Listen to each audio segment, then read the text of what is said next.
Hey there! How's everyone? This is Kelly with Retool Marketing, and I thought I would stop by just to say hello and to talk to you about how to get ready for a photo shoot. As you can see, I am in full hair and makeup right now. Just got back from my own photo shoot that I just finished with the wonderful Annie Marie, who is amazing, by the way. If you get an opportunity to, whoops, I am trying to work on my technology. Remember that whole inverted situation? Okay, I'm back. If you get an opportunity to Google her, I would do it. It's AnnieMariePhotography.com. She is beyond amazing, immensely talented, and honestly, I'm not sure I would do a shoot without her behind the camera. So if you get a chance, you might want to do it, and I will post it on this when we're done on the feed, so that you have the link easily.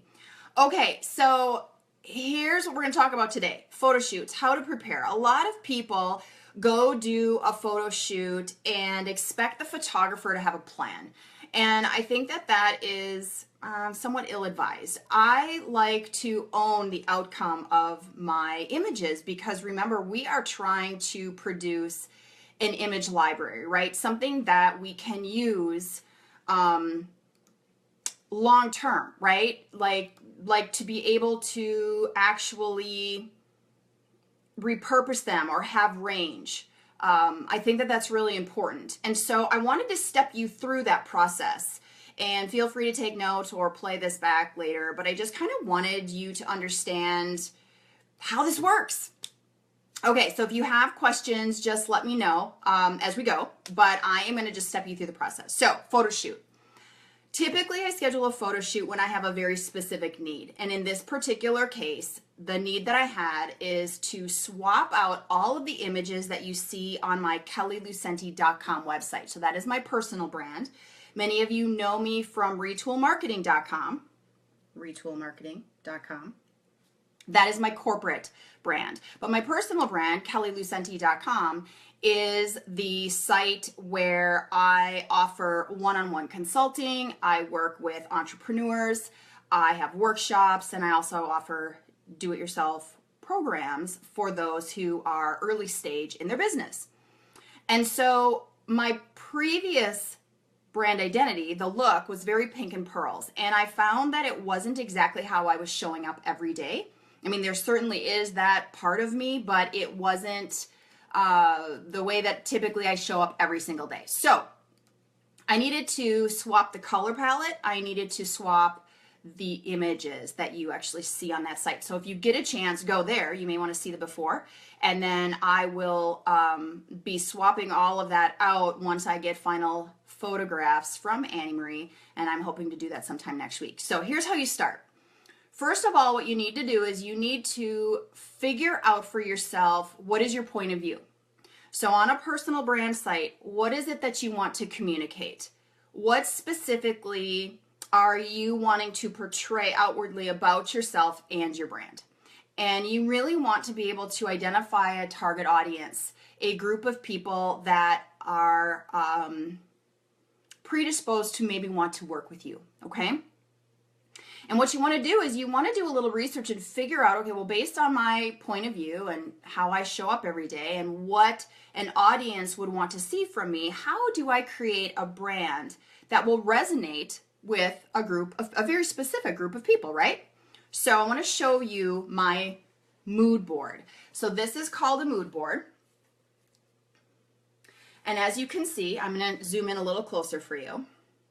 You can see that the logo did not change, okay? The logo did not change. But I have included a brand extension. So the mark has some use. So Brand by Kelly, I'll get a little bit closer so you can see that. Brand by Kelly is trademarked. And basically what I'm going to do is utilize that for a couple of things. So there's going to be a redirect. You can access my site by kellylucenti.com, and you can also get there by brandbykelly.com, okay? Are you tracking so far? What I have done is I've also swapped out the palette. This is the primary palette. I wanted to go a little more neutral. And then as a result, I came up with a collage of images that I felt reflected this new brand direction that I wanted to go on. And this is just a very, very small sampling of the images that I curated on Pinterest. So I basically use Pinterest as a tool for me to collage a bunch of images that I think represent me or my point of view or one of my clients if I'm doing this exercise for them. But you can see that there are a couple of images here specifically on this board, one being the watch. And can you see how this is zoomed in very, very close? I actually duplicated that in my photo shoot today. So I actually have a watch, and I'll set this down, that is black and it has an owl face. This, I wanted to duplicate that exact image. So what we did is I put this on my arm, I was wearing a different outfit, and I superimposed it so that I can utilize that image. Does that make sense? But in order for you to keep it all straight, figure out wardrobe, hair and makeup, whether or not you need props, and then if so, what props you need is really, really critical to the process, okay? And so what I do is what's called a storyboard. And the storyboard looks like this, okay? It is several pages. It's got images, a lot of copy, okay?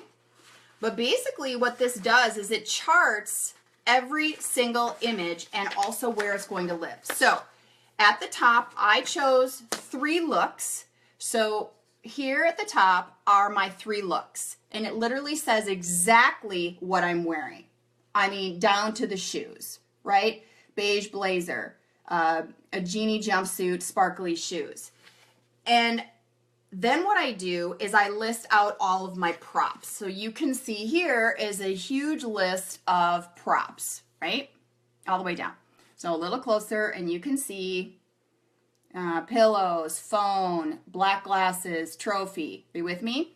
And then what happens is we go a little bit further down and it says, this shot I need to duplicate. This one actually lives still on the Kelly Lucenti site. But I need to add a microphone, I need to add a laptop, I need to add a couple of things, and I need an alternative view to consider in case I needed that, all right? So I have the props. I've got the clothing options. So how do I map the plan? Well, what I do then is I have a second list. Now this one has all the images crossed off because I take a marker with me, and while I am physically there and I shoot the image, right, we take the shot. If we get a good shot, then I cross it off with an orange marker so that I know at the end of all of this, I have got all of the shots that I was after. So how, again, you know, you've got the chart, that's great. You've got an idea for props, but how do you get organized? Like, how do you utilize the props and the clothes? Well, one of the things that I do is I make sure that I put my looks on hangers, okay? So you can see that the ring is attached to the hanger, the necklace that is going to be used, and also the jacket. Remember, the color palette that I'm going for is very neutral, black and beige primarily. But I needed a business suit, right? The whole component, the whole brand identity is very minimalist but classic, okay? And so this outfit then takes place of the the professional component. I took the jewelry off this next one, but I did bring it in because I wanted you to see it. This outfit now takes things up a notch. Part of my Pinterest board included fur. It also included chunky sweater, but what's really cool about this one is it has a torn bottom. And so this was really kind of an interesting play against black pants in the photos. It worked really great with my watch because I was able to pull the sleeves up, right, and expose the wrist.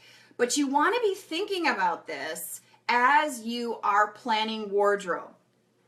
The third look is a little more edgy, a little more grunge, a little more casual. You can see that the shirt I chose has words on it. This is all gray. It's kind of edgy. When I was actually wearing the outfit, I was tugging on the hem of the outfit, and I was pulling on it, stretching it. Also, it's very long, so you can see that, you know, it really is drapey and long. Now, typically, I don't recommend that because, I hate to say it, but the camera adds about 10 pounds, okay? So what you have to do is you have to be very mindful of what it is that you're wearing. What I do is I put on every outfit, stand in front of a full-length mirror, turn at various angles to make sure, is it form-fitting enough? Hey, Kim, thanks for joining. Is it fitted enough? Is it too blousy? Do I look really heavy in this? Because, oh, and the other thing I'm thinking about is, what is the crop? Okay, so is this going to be a full body length, so I have to wear my really awesome stilettos with it? Or is it going to be chest high, waist high, neck high? All of those things are mapped out on my master list, right? Okay, a couple other things. So you saw the watch. One of the things that I wanted to do is create some interest. And I found this really, really cool mug. And on the mug has a little sound bite. Now, what you'll notice is what's trending right now is somebody holding a blank piece of paper, right? So they basically take a blank piece of paper and hold it like this, and they pose and smile, hi, or they point to it, and then it affords them the ability to, in Photoshop, once the picture is created, to swap out this section for words. So you can, you know, add a sentiment, a sound bite, did you know, whatever you want to do. But for me, I want to do things a little bit differently. So I found a cup that actually has a chalkboard soundbite on it. So as I was holding it, and I held it in various ways. I was drinking out of it. I held it with two hands. I did a lot with this mug because I used the mug wearing all three outfits, okay? Because what I want to do is, as we are writing something different here, I want to be able to have this take the place of that white piece of paper that a lot of other people are doing. Make sense? Okay. The other thing is, you know that I wear glasses, right? I already have an image library with glasses. A lot of you have seen me in glasses. I need them to see far away, so right now you are completely blurry. But I didn't need a repeat of glasses, but because it's part of how I show up, if I need to see far away, if I'm presenting live, I have to wear the glasses or I can't, see the audience. So what I did is I actually included the glasses in a variety of ways. One way was I actually had this pair of glasses sitting on top of a book. I'm going to show you the picture of what that looks like. Because remember, you need to find an image that represents what you're trying to communicate to the photographer, because oftentimes they can't maybe translate what you're trying to articulate to them, because you guys probably don't speak the same language. Are you with me? Okay, so here is an example of what I was talking about, where the glasses are sitting on top of a book, right? And so I said to Annie Marie, and of course she reads my mind because we've worked together for so many years, but I basically said, we need to take the glasses and put it on top of a book. And the book was very strategic. But and in one picture, I was actually holding the glasses. So I had a book in my hand and I was holding the glasses, and Annie arranged them so I didn't look like a dork. But it really did look really good, okay? So you can include things that you typically show up in. So whether that's eyewear, right? A favorite piece of jewelry, a hat. I'm a big hat girl. I even brought a hat. I was going to consider doing a hat shot, but it did not really align with my end result, so I pulled it out. But you really want to experiment with things that you think will translate well. For example, I wanted to chew on the end of a pencil. I had my Apple laptop sitting on my lap. I was cross-legged on a beautiful couch with a white background, right? So it looked like I was working. But I wanted to keep it a little interesting. And so I didn't want a regular pencil, because my brand identity is black and beige, right? So I went and I got black pencils, right? And I did a little of that. but I made sure I wasn't looking like a snarling lion when I was doing it. But the point is this: you look off, you chew on the end of the pencil. Annie says, or your photographer, that's not looking good. Close the mouth a little more. Turn your head, chin down, chin up. Whatever you need to do to get the shot you're looking for. And oftentimes, and this is a little trick of the trade, if you are sitting, standing, posing, and you are physically uncomfortable, like you are physically in pain, all contorted like a pretzel, that's the best shot. I don't know why that is, but it is bizarre how it works, and it is the truth because I see it all the time with my own shots and also with my clients. Another picture that I wanted to do, I attempted to find on Shutterstock. So that is one of my very favorite places to go for stock imagery, because not everybody can do a custom shoot like I did. And so then you go to a place that you can purchase an image that will align with your brand identity. But I could not find a picture that needs to be a header on the page where I give away little customized inspirational quotes. All right, so I do that on the Kelly Lucente site. It's every couple of months. I create 12 new sentiments that you can download and put on your own social pages or pass them out wherever you want. Just kind of a give for me because I'm a creative agency that I can do relatively easily. Things that move me, things I think that would be something really fun for others to push out, right? And I needed a header for that. And on my existing site, the kellylucente.com site, it is a stock image. And I wasn't happy with it.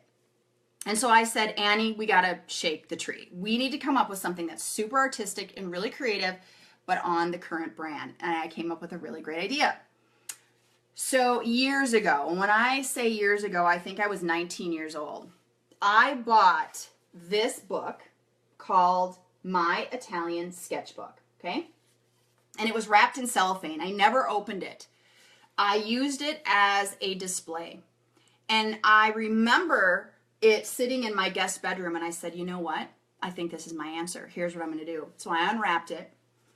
And inside here are these beautiful watercolor paintings, right? That this woman had done, which of course I adore, right? And I said, you know what? I want to emulate. If the page is all about creative inspiration, right? Inspirational quotes. And it's all about creativity and this artistic flair. I wanted Annie to shoot me from above, painting in My Italian Sketchbook. So I went out and I got a paintbrush. It had to be wood. Notice this isn't shiny. That is not part of my new brand identity.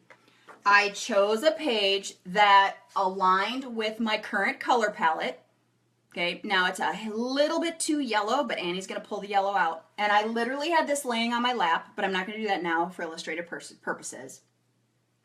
I held my hand at the tip of the E on Venice, and she shot me from above and blurred the top of my head.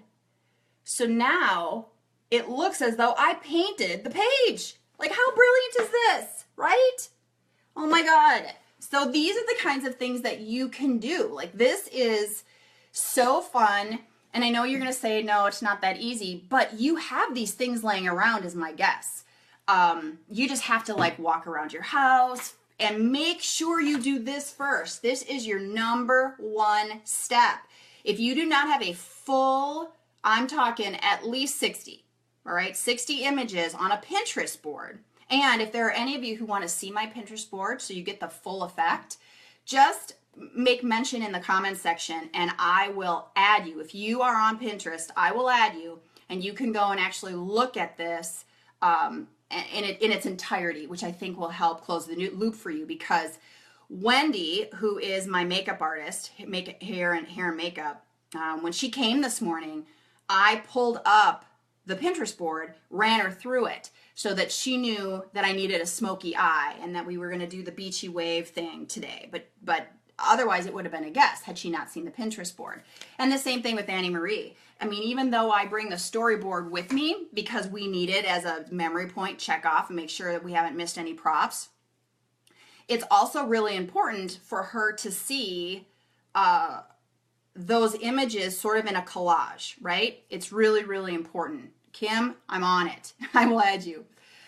Another prop that I love is we are in a communication world, right? We are big communicators. A lot of people want to show that they're high tech, high touch, the Apple computer on their lap, the iPad in their hand, or the iPhone in their ear. The problem with an iPhone when you are trying to show that you're actually talking on a phone is that it is so flat and it's thin that it really gets lost in your hair, it gets lost in your face. It's really, really tough to get a really great shot of an iPhone. Plus, you know, with technology moving as quickly as it is, it's really difficult to get a timeless shot if you date yourself with your props.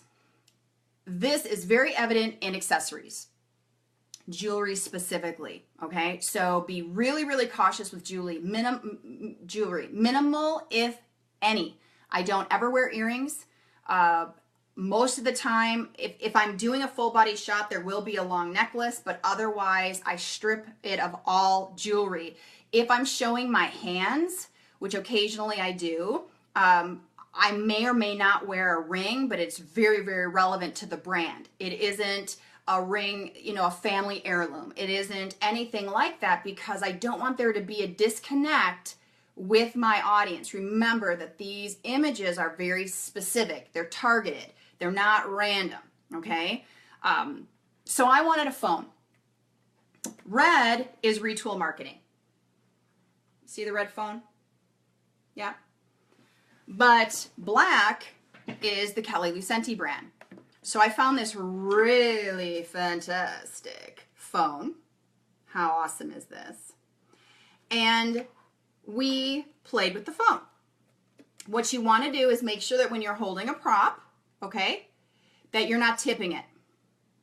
You have to make sure that your photographer makes sure that it's not too close to your face, it's not too close to your breastbone, that it sits exactly where it's supposed to sit, and it's perfectly parallel, because this is really difficult to fake in Photoshop, to tip that phone, okay? The other thing is, you want to play with this. You want to maybe be talking on it, looking off to the side. You might want to just, you know, drape the phone, lean into the base of the phone. But you want, every time you hear the camera click, and you'll be able to hear it because you're that close, it'll be click, click, click.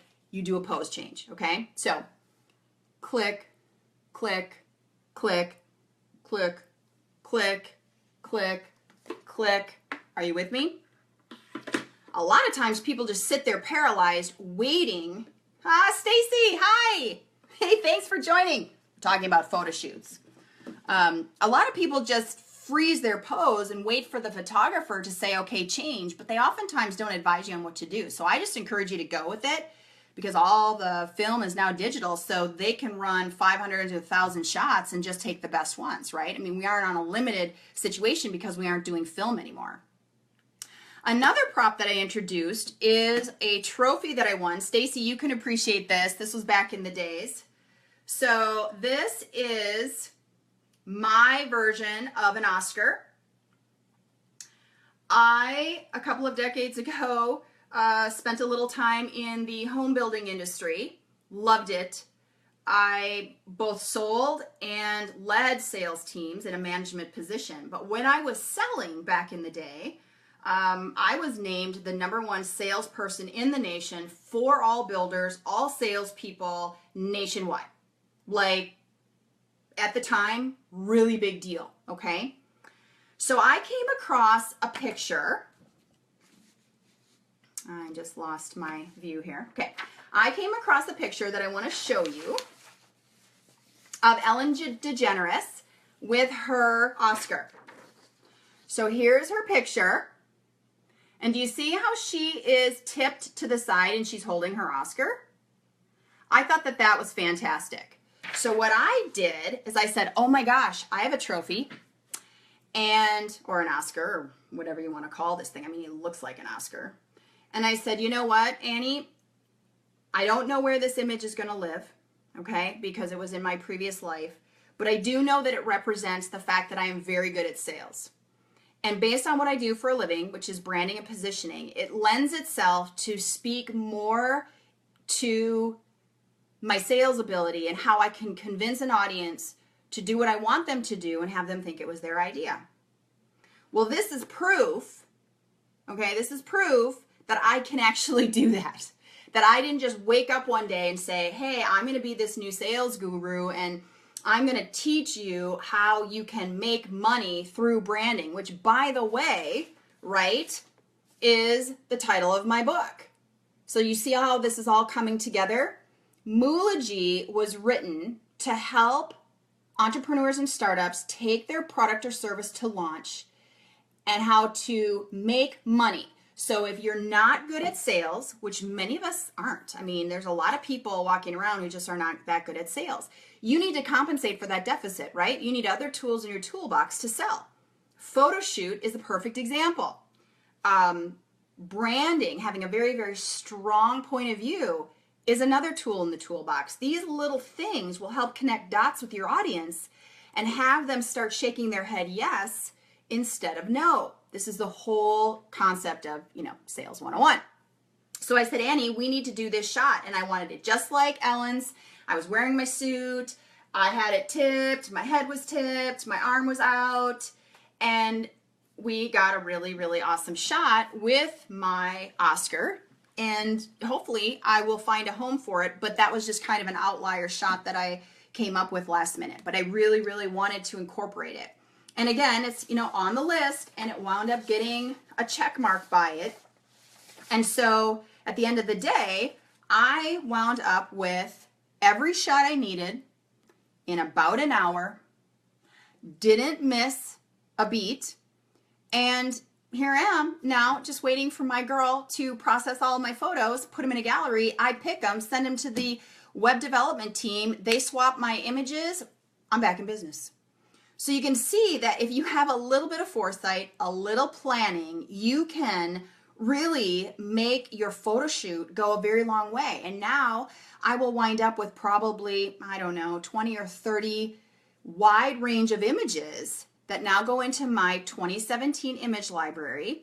And so if I need to do a new speaker sheet or media kit, if I need to do a new brochure, if the media calls and I wind up having to do an interview and they want a headshot, if I'm asked to speak somewhere and they need a bio, I will have an arsenal of images that I can send, and I won't have to send the exact same one over and over and over, okay? The other thing, and I'll leave you with this, is you need to redo your photos. And I know that this is going to not make everybody happy, but every 12 to 18 months, you have to do it, especially women. So much changes in such a short period of time, especially as we get older. A lot of times our skin color changes slightly based on summer months, if we've been out tanning or vacationing. So if you show up really tan and all of your images are super pasty white pale, that's going to be kind of a weird disconnect. People are going to know that that was a seasonal image. Sometimes we get grayer in our hair. And sometimes we color it different colors. Sometimes we cut it off or grow it long, like my friend Michelle, who I adore. And she loves to change up her look. So every time she reaches out to me and says, and by the way, she's Latino and gorgeous and brunette naturally. But when she calls me up and says, hey, I just turned my hair purple, or now I'm blonde and I just cut it all off, I say, that's great. Now we get to go back into the photo studio and shoot some new images. So you want to be really mindful of what's changing on you. Weight for women is also a really tricky thing. And I will say this, please, please, please do not wait to do your photo shoot until you lose the weight. Please don't do it. It is what it is, right? So if you wait until you lose 30 pounds, you do this gorgeous photo shoot, you're rail thin, you're feeling great, and then 6 months down the road, you gain the weight back, then you show up a little heavier than you show up on film, and that's a disconnect to people. I'm just saying that work with what you have. Just work with what you have. I'm a little bit up in weight right now. I'm the heaviest I've ever been. As a matter of fact, I'm 30 pounds heavier than I normally am. So where my body normally sits, where I'm the healthiest, my entire wardrobe fits this frame. It's 30 pounds lighter than I am. I could easily go on a crash diet, lose the weight, and in 3 months shoot. But if this is a season of my life and I'm going to be carrying a little bit extra weight, whether it's short term or long term, I just need to just be okay with how I'm showing up. I need to just go with it. And believe it or not, I'm totally fine with it. I'm totally fine with it. There are still some clothes in my closet that still fit. Thank you. Right? I mean, I showed you a couple of them. And you can camouflage so much with clothing. And even though the camera adds a little extra weight, work with a photographer who understands body image. And what they'll be able to do is really assist you on finding the best poses for you, the best fabrics for you, certainly the best color and lighting for you. And I just want you to know that it can be a non-intimidating environment. So many of my clients fly to Minneapolis, and by the way, it was -5 degrees here this morning. They will fly here in this weather so that they can shoot with me and Annie. And I think it's because they're afraid to do it on their own and they're very uncomfortable in front of a camera. It's not the best place for me to be either. I'm kind of a behind the scenes girl. So I just say, look, I've given birth, right? I survived it. Go with it. Just sit in the moment, pose and hold, make sure you're sucking it in. You're physically uncomfortable. You got your props at the ready and you work. And that was Michelle. I'm sure she was calling me because she's watching us live and she's like, why are you using me as the example again? Anyway, let's wrap now. I will call her back, tell her that I survived the shoot. Figure out where her hair is today and see if we've got to fly her back here. I think she's coming in February, so maybe we can do it then. But in the meanwhile, if you have any questions for me about how to schedule your own photo shoot, what to prepare for, and how you're going to show up on film, just let me know, all right? I am an instant message away, a text message away. If you go to my website, you'll get my phone number. But if there's anything I can do to help you, please let me know. Happy to do it for you, okay? So take care, have a great rest of your day, and we will talk to you soon. Bye-bye.